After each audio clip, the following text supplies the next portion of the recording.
Halo, what's up guys, kembali lagi bersama saya di channel Kursi Plastik Merah. Hari ini kita akan mereview sebuah produk dari GK atau Gauken 1144 High Grade GM Slagar. Oke, tampilannya cukup menarik, warnanya juga cukup oke menurut saya, tapi sayang sekali di bagian seal ini rada sedikit loose ya, tapi nggak masalah, nanti bisa ditebelin lagi koneksinya. Untuk stiker saya pasang di bagian kepala di atas jidatnya, kemudian di belakangnya juga, dan di bagian perut ada juga bawahnya, dan di bagian siku dan juga sendi di bagian lutut ya. Selebihnya di sini di bagian rival juga. Oke, unit ini cukup detail dari seri GTO, kita dapat water slide decal juga, tapi belum saya pasang ya.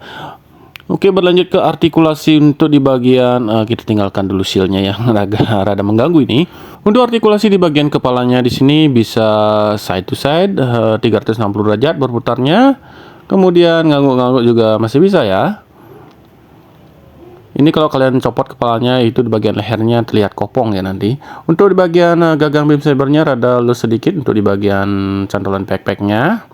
Kemudian untuk di bagian bahu bisa direntangkan ke depan ke belakang dan rentangkan ke samping sedemikian.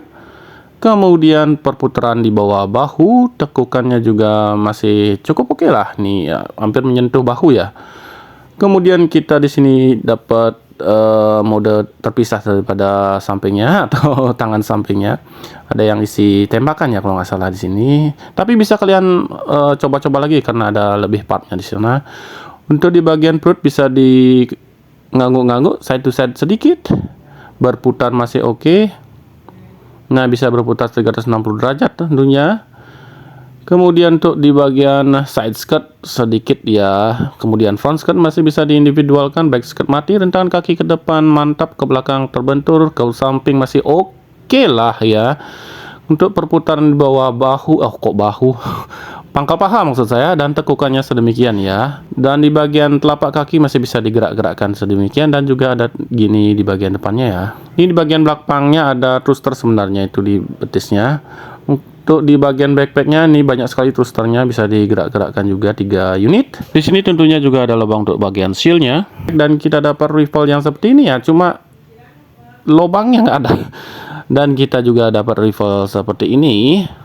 Ada cantolannya, kalau kalian nggak pakai bisa dipasang di bagian belakang ini. Kemudian di bagian punggung bisa pasang shield-nya. Nah, kemudian kita dapat open hand sepasang dan untuk trigger finger juga sepasang.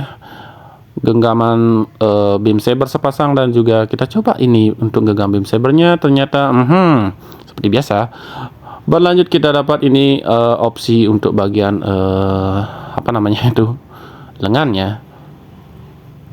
Oke, bagi kalian yang pecinta seri GTO, ini kitnya kayaknya masih layak untuk dikoleksi, dan juga harganya ada yang under 100 ya, kemarin saya lihat di Shopee. Oke lah, gas saja ini, berhubung masih murah dan juga ada promo mungkin ya. Kita dapat water slide decal, detail yang cukup bagus, dan juga kualitas plastik yang masih oke lah. Oke, see you in the next video and thanks for watching.